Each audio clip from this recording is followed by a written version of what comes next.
राष्ट्रीय जनता दल के वरिष्ठ नेता और पूर्व केंद्रीय मंत्री मोहम्मद अली अशरफ फातमी ने अपने आवास पर एक संवाददाता सम्मेलन करते हुए कहा कि कुशेश्वर स्थान के हरिनगर की घटना काफ़ी निंदनीय है। बिहार सरकार पीड़ित परिवार को सहायता और सुरक्षा प्रदान करे, नहीं तो आरजेडी उग्र आंदोलन करेगी।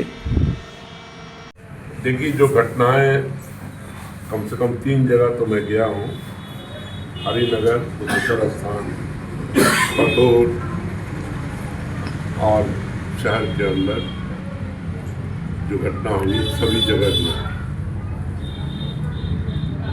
अगर आप पूरे बिहार के घटनाक्रम पर निगाह डालें तो लगता ऐसा है कि फिर से जो कुछ 1990 से पहले बिहार के अंदर होता था उसकी वापसी हो गई। आपने सुना होगा 2 वाकया मॉब लिंचिंग का हुआ, अल्पसंख्यक उसमें टारगेट हुए, महिलाओं पे अत्याचार बढ़ा, नीट की घटना हुई पटना के अंदर,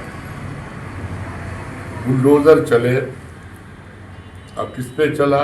ज़्यादातर दलित के मकानों पर, दुकानों पर, और कोई एक जगह नहीं, बिहार के कई शहरों में, गांव के अंदर। और टारगेट कौन हो रहा है? दलित हो रहा है। इस तरह का वाकया हो रहा। मैं श्योर हूं कि जिनके साथ ये वाकया हुआ हो सकता है वो मोहल्ला उनका वोटर भी रहा हो, लेकिन कोई देखने वाला नहीं है, अब तक गए नहीं है। ये जो मैं वाकयों का जिक्र कर रहा हूँ, हरिनगर में वहाँ का ना एमएलए गया ना एमपी गया, पतोर में ना ही वहाँ का एमएलए या ना एमपी वहाँ गया, शहर के अंदर यहाँ का ना एमपी गया ना एमएलए गया। इतनी बड़ी घटना हो गई। तो ये बहुत सीरियस मामला है। बिहार के अंदर वीकर सेक्शंस के लोग, कमजोर लोग, चाहे वो जात से हो या धर्म से हो, खतरे में हैं। और मैं एक मरतबा फिर से यही अपील करूंगा, सरकार से आंखें खोलें, एक्ट करें। और देखिए, जब तक कि रोब नहीं होगा ये क्राइम बंद नहीं होगा। आप एक क्राइम हुआ, आपने उठा लिया, देखिए कल ही दूसरी जगह रेप हो गया, ये नजदीक में चढ़ाल गांव, उसके अंदर। तो जब तक कि सरकार कहीं नजर नहीं आएगी, उसका कानून इम्प्लीमेंट होता हुआ नहीं दिखेगा, ये वाकया बढ़ता रहेगा। और ना यहाँ शिक्षा का इंतजाम कर पा रहे, ना अच्छी स्वास्थ्य सेंटर का इंतजाम हो पा रहा है। आखिर सरकार कर क्या रही है? अब तो 21 साल हो गया, अब तो डबल इंजन की सरकार है, नीचे से ऊपर तक। अरे नहीं दीजिए अच्छी शिक्षा, नहीं दीजिए अच्छा अस्पताल, कम से कम सुरक्षा तो दीजिए, कम से कम लोगों को जिंदा तो रहने दीजिए।